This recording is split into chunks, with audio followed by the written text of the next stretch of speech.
प्यारे बच्चों, online physics class में आपका फिर से स्वागत है।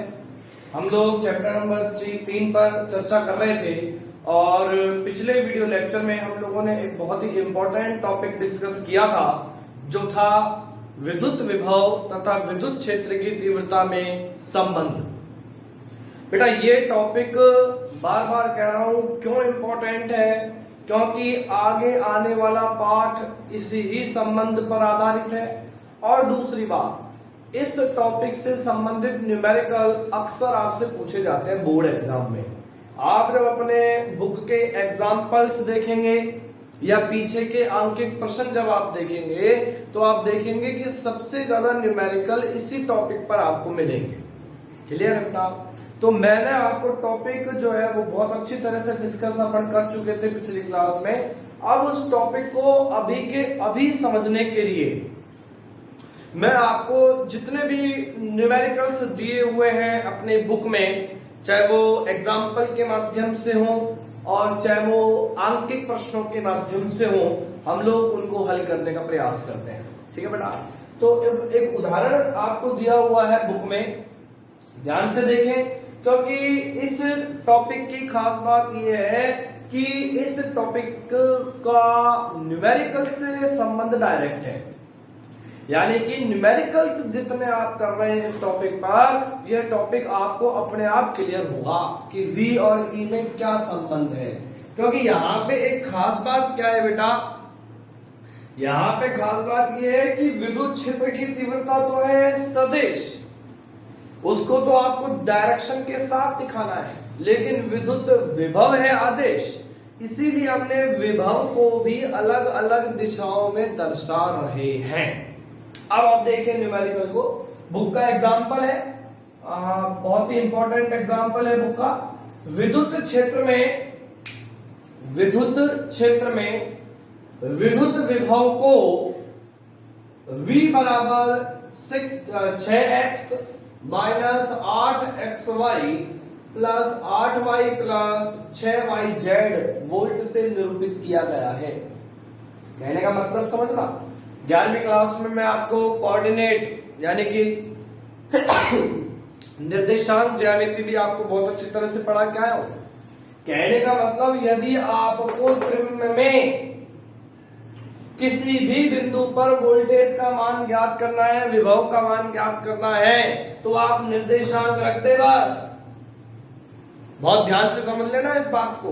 अगर मैं आपसे कहता हूं कि 1,0,1 बिंदु पर विभव कितना होगा, कहने का मतलब x निर्देशांक 1, y निर्देशांक 0 और z निर्देशांक 1। तो आप x, y, z की जगह ना ये निर्देशांक के मान रख देंगे, v का मान आ जाएगा। लेकिन हमें यहाँ पे v का मान नहीं निकालना, हमें किसका मान निकालना है? विद्युत क्षेत्र का परिमाण, मैग्नीट्यूड। सदिश जब आप पढ़ के आए हैं, आपको पता है सदिश में दो चीजें हैं, परिमाण भी है और दिशा भी है। आ गई ना बात समझ में? तो परिमाण निकालने का सूत्र आप सब पढ़ के आए वेक्टर में बहुत अच्छी तरह से। 0 चैप्टर में फिजिक्स की रीढ़ की हड्डी समझाकर आपको ये चीजें समझाई गई थी कि बेटा अलजेब्रा, कोऑर्डिनेट, वेक्टर, अवकलन, समाकलन, इनके बगैर फिजिक्स नहीं हिल सकती। ये नींव है भौतिक विज्ञान की, और मेरे ख्याल से कम 2 महीने लेके आप लोगों को 11वीं क्लास में समझाया गया था। क्लियर? अब आप ये देखो बेटा कि हमारे पास, अगर अपन विद्युत क्षेत्र को बहुत गौर से, एक शब्द भी नहीं छोड़ना है इस वीडियो का, इसीलिए कह रहा हूं बहुत ध्यान से देखें। अगर हम विद्युत क्षेत्र की बात करें, E वेक्टर, आपको पता है सदिश को घटकों के रूप में अपन लिख सकते हैं, लिखते भी हैं।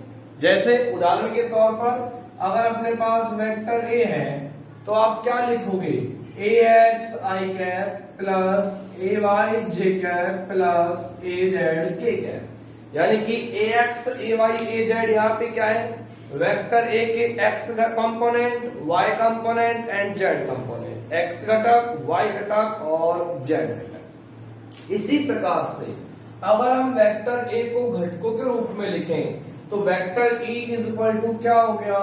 ex i cap plus ey j cap plus E Z K cap. Clear है कि नहीं है? क्लियर है कि नहीं है?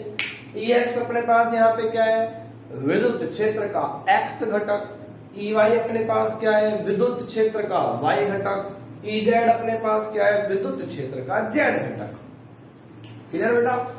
अब अपन लोग संबंध निकाल के आ चुके हैं।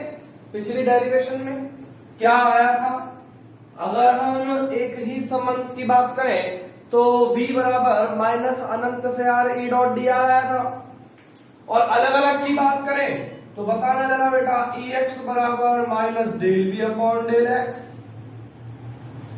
और ई वाई बराबर minus del V upon del Y, और ई जेड बराबर minus del V upon del Z.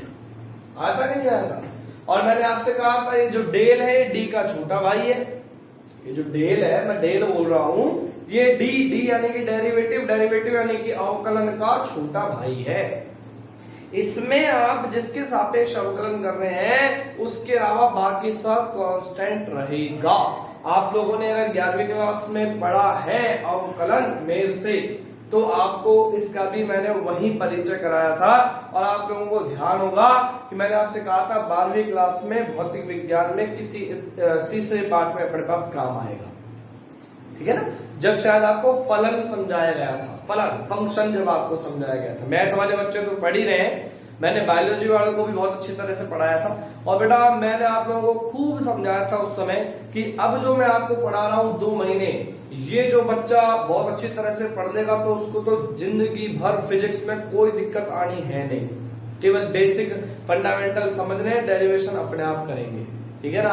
तो कभी भी दिक्कत आए तो अपना वो 11वीं वाला रजिस्टर उठाए, और वो जो स्टार्टिंग के मैंने 2 से 2.5 महीने जो आपको पढ़ाया है उसको आप एक बार दोबारा देख लें।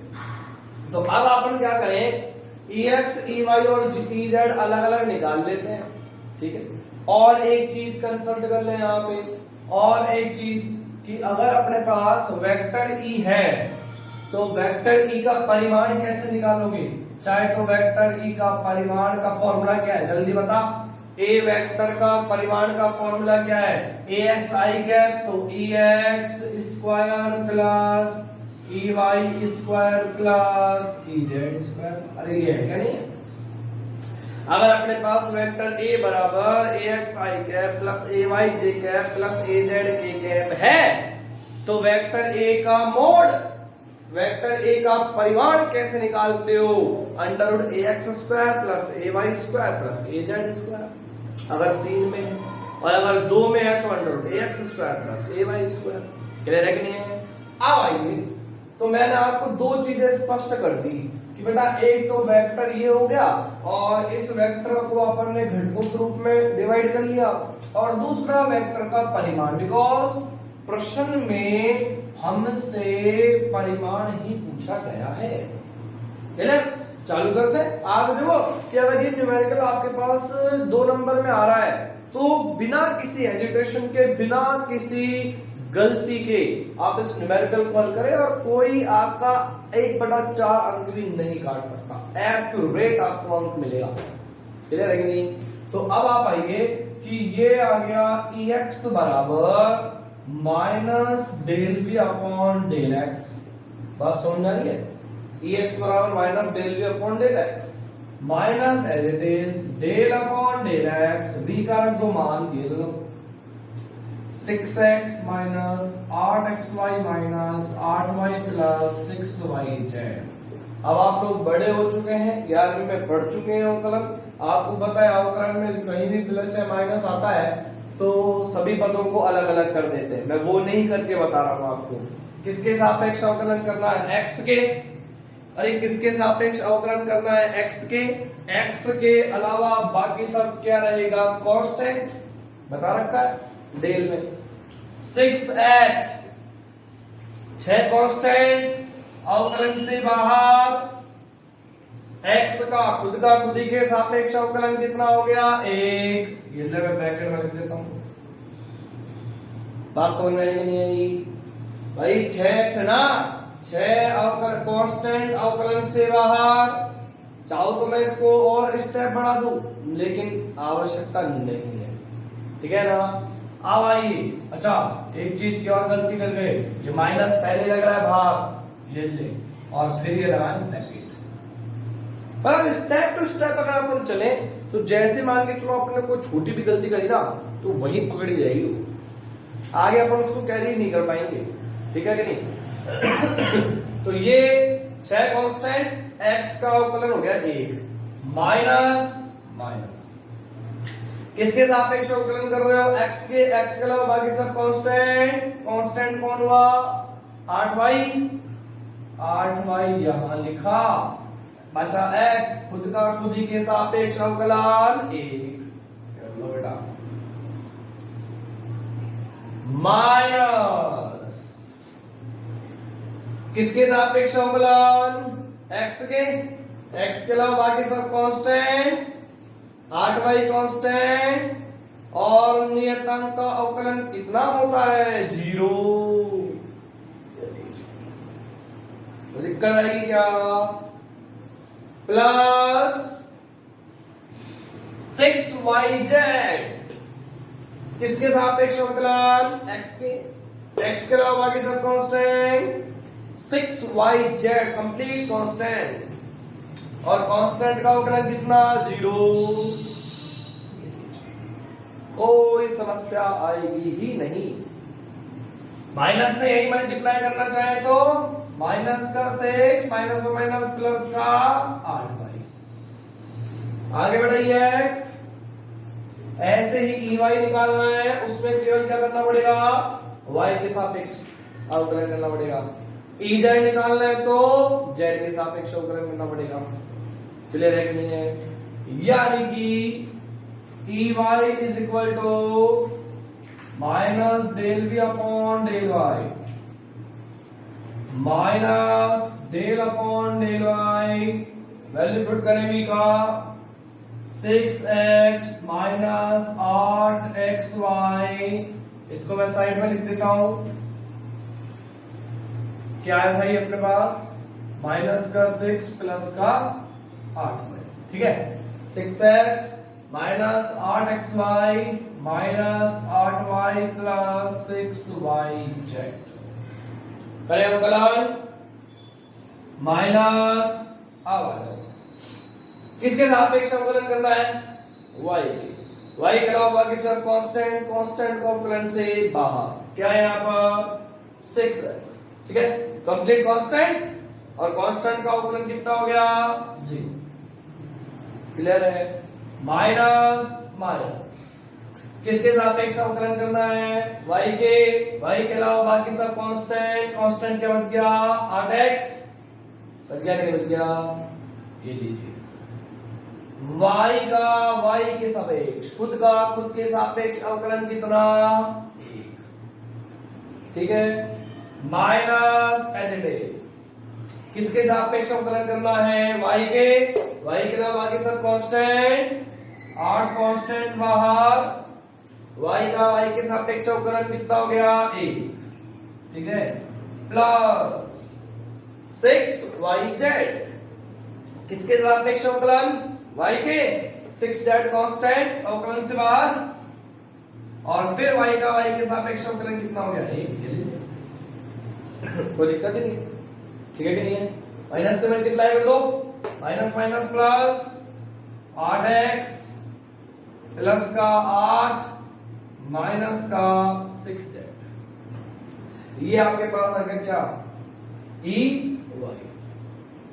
इसी प्रकार से आप निकाल लोगे ई जेड, क्या करोगे जेड के सापेक्ष अवकलन करना है, एक बार यहां तक देखिए फिर मैं निकालता हूं ई जेड, नोट करना है उसको नोट भी कर ले, क्योंकि उदाहरण है मिलेगा बुक में, सॉल्व भी अपने आप कर लेंगे आप, एक बार देख लें इसका अवकलन को ई एक्स और ई वाई को, ई जेड का भी फिर इसके बात करते हैं अपन, और फिर जब अपने पास ई एक्स ई वाई और ई जेड का तीनों का वैल्यू आ जाएगा, आप क्या करेंगे वैल्यू पुट करें वेक्टर ई में, क्लियर है ना, और फिर प्रश्न क्या कह रहा है, पॉइंट आपको दे रखे हैं, कोऑर्डिनेट आपको दिया हुआ है क्या 1 1 1 means x is equal to 1, y is equal to 1, z is equal to 1, ठीक है, आपको क्या करना है वेक्टर ही जो अपने पास आ जाएगा इसमें x y और z का वैल्यू पुट करें, x1 y1 z1, आ गया।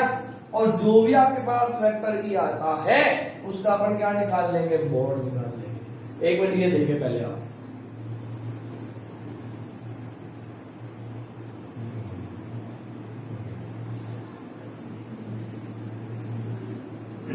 ठीक है बेटा। चलो तो इसी प्रकार से अपन हम निकालते हैं अपना ई जेड। मैं इसको साफ करता हूं, ठीक है ना। और मैं क्या कर रहा हूं, ई एक्स की वैल्यू यहां लिख देता हूं। ई एक्स बराबर -6 प्लस 8y, और ई वाई बराबर क्या है मेरे पास, ई वाई बराबर 8x plus 8 minus 6z। Clear है ना, कोई भी डाउट हो तो पूछ लेना। अब हम आ जाते हैं ई जेड। अरे आप कह रहे हैं गुरु जी ये क्या हो रहा है, बार बार में अवकलन कर रहे हैं, तो वही तो तेरे से कह रहा हूं, बिल्कुल आसान सी बात है। आ जा, ई जेड बराबर माइनस डेल वी अपॉन में डेल जेड। किसके सापेक्ष अवकलन करना है, जेड के। जैसे अब तक एक्स के किया था, वाई के किया था। Minus del upon del Z, B का वैल्यू पुट करें 6x minus 8xy minus 8y plus 6yz। Clear. अवकलन में कहीं भी प्लस से माइनस आए सभी पदों को अलग अलग करने, माइनस ब्रैकेट लगाएं अनिवार्य रूप से, क्योंकि माइनस कंप्लीट टर्म से मल्टीप्लाई है। किसके सापेक्ष अवकलन, जेड। जेड के अलावा बाकी सब कांस्टेंट, 6x कांस्टेंट, कांस्टेंट का अवकलन 0। माइनस किसके सापेक्ष अवकलन, जेड। जेड के अलावा बाकी सब कांस्टेंट, 8xy कांस्टेंट, कांस्टेंट का अवकलन 0। कोई दिक्कत ही नहीं है। माइनस 8y किसके सापेक्ष अवकलन, जेड के सापेक्ष। जेड के अलावा बाकी सब कांस्टेंट, कांस्टेंट का अवकलन 0 प्लस 6yz किसके सापेक्ष अवकलन, जेड। जेड के अलावा बाकी सब कांस्टेंट, 6y कांस्टेंट, और जेड का खुद के सापेक्ष अवकलन 1। ले बेटा, कोई दिक्कत क्या आया, माइनस से मल्टीप्लाई करना है, माइनस का 6y। क्लियर है ना। तो मेरे पास ई जेड बराबर भी निकल के आ गया माइनस का 6y। क्लियर। अवकलन तो मैंने बहुत अच्छी तरह पढ़ा रखा है 11वीं क्लास में, और आप लोगों को ये भी बताया था कि कितना इंपॉर्टेंट है। मैं बार बार एक ही बात को कह रहा हूं, आप भी कहेंगे सर आप बार बार एक बात को कहते हैं। मैं बार बार एक बात को कह रहा हूं बेटा, जिस भी बच्चे ने फिजिक्स के जो मैंने 0 चैप्टर फंडामेंटल्स कराए थे, बहुत ही कम कराए थे, बहुत ही लिमिटेड कराए थे, लेकिन उससे आपका ग्रेजुएशन लेवल तक का काम चलता है। चाहे वो अलजेब्रा हो, चाहे वो कोऑर्डिनेट सिस्टम हो, चाहे वो त्रिकोणमिति हो, चाहे वो वेक्टर हो, चाहे वो अवकलन समाकलन हो, चाहे वो लॉगरिथम, कुछ भी हो जाए। अब आइए, उससे क्या है कि अपन अपने स्टेप से अलग हो ही नहीं सकते। तो यानी कि ई वेक्टर बराबर अपने पास क्या आ गया, वेक्टर ई बराबर क्या था, E X I cap, E Y J cap, E Z के कैप। वैल्यू पुट करें E X E Y E Z की, bracket 6 plus 8y I cap. किधर बेटा, कोई दिक्कत, प्लस ब्रैकेट लगा ले, क्योंकि जे तो सबसे मल्टीप्लाई है ना, 8x प्लस 8 माइनस 6z जे कैप। क्लियर। प्लस ब्रैकेट लगा माइनस का 6y के कैप। ब्रैकेट लगाने का यही फायदा है, माइनस होएगा अपने आप इसको हल कर देंगे। आगे अपने पास वेक्टर, अगर आपसे केवल और केवल विद्युत क्षेत्र पूछता और ये पॉइंट भी नहीं देके रखते, आपको यहीं तक करके आना था, लेकिन वो कह रहा है इस बिंदु पर, और वो भी विद्युत क्षेत्र का परिमाण। तो अब आप क्या करेंगे, देखिए बिंदु 1, 1, 1 पर 1, 1, 1 का मतलब समझ रहे हो? x निर्देशांक 1, y निर्देशांक 1, z निर्देशांक 1। x की जगह 1 रखें, y की जगह 1 रखें, z की जगह 1 रखें। रखे बेटा। वेक्टर e बराबर -6 है नहीं कुछ, प्लस 8 गुणा 1, ये ले भाई आई क्या y के लिए क्या रख दिया अपन ने? 1 रख दिया ना, प्लस 8 गुणा 1, x की जगह क्या रख दिया? 1, प्लस का 8 -6 1, स्टेप नहीं छोड़े, बस इस बात का आपको ध्यान रखना है। उसके अलावा आपको कोई डिफिकल्टी नहीं आएगी, मैं लिख के दे रहा हूं। प्लस -6 मल्टीप्लाई बाय 1 ठीक है, क्लियर है? कर लो, मल्टीप्लाई कर लो। वेक्टर e बराबर 8 - 6 2 आई क्या, बता देना कहीं गलती हो तो। 8 - 6 2 आई क्या, 8 और 8 16, माइनस का 6 प्लस का 10 जे कैप, प्लस माइनस माइनस का 6 के कैप। ये ले बेटा, विद्युत क्षेत्र आ गया हमारे पास 2 आई कैप प्लस 10 जे कैप माइनस 6 के कैप। देखो मैं कितना समय लगा रहा हूं एक न्यूमेरिकल को समझाने में, ध्यान से सुन लेना क्योंकि इंपॉर्टेंट है। आगे अपने पास वेक्टर ही आ गया ना। अब आप लोगों को क्या निकालना है? इस वेक्टर का परिमाण निकालना है, इस वेक्टर का मोड निकालना है। और मोड और परिमाण निकालने का फॉर्मूला क्या है अपने पास? √EX² plus EY² plus EZ²। Is it clear or not? Value put करें। वेक्टर E का mod is equal to √EX कितना? 2 का square plus EY 10 plus EZ -6 का स्क्वायर। फर्क तो कुछ नहीं पड़ना, स्क्वायर प्लस हो जाएगा। वेक्टर E का मोड बराबर 4 प्लस 100 प्लस 36, क्लियर है? और वेक्टर E का मोड बराबर 136 140, क्लियर? और विद्युत क्षेत्र का मात्रक क्या होता है? वोल्ट प्रति मीटर। इसको अगर आगे आप हल करना चाहे तो कर लें। तो ये एक न्यूमेरिकल मेरा समझाने का टॉपिक के साथ ही तात्पर्य था कि आपको टॉपिक भी क्लियर हो जाए, क्लियर है ना?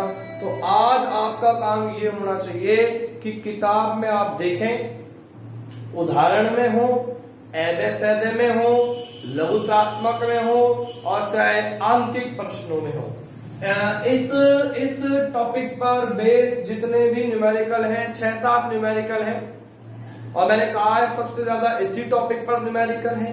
तो आज आपका काम ये होना चाहिए कि इस टॉपिक पर जितने भी न्यूमेरिकल आपकी बुक में हैं, इस टॉपिक पर जितने भी न्यूमेरिकल आपकी बुक में है वो आज आप लोग करेंगे। उनमें से कोई भी दिक्कत आती है आप मेरे से पूछिए। चैप्टर 3 के कंप्लीट नोट्स भी आपको ग्रुप पर मिल गए हैं, क्लियर? टॉपिक आगे पीछे हो सकता है, ठीक है? तो ये नहीं है कि सब आगे पीछे, कोई दिक्कत नहीं है। मेरे को जैसा सही लगेगा, जो टॉपिक एक दूसरे से लिंक होगा उसको अपन पढ़ेंगे। तो आज आप किताब के जितने भी न्यूमेरिकल इस टॉपिक पर उनको करेंगे। कल कंटिन्यू करते हैं चैप्टर को। धन्यवाद।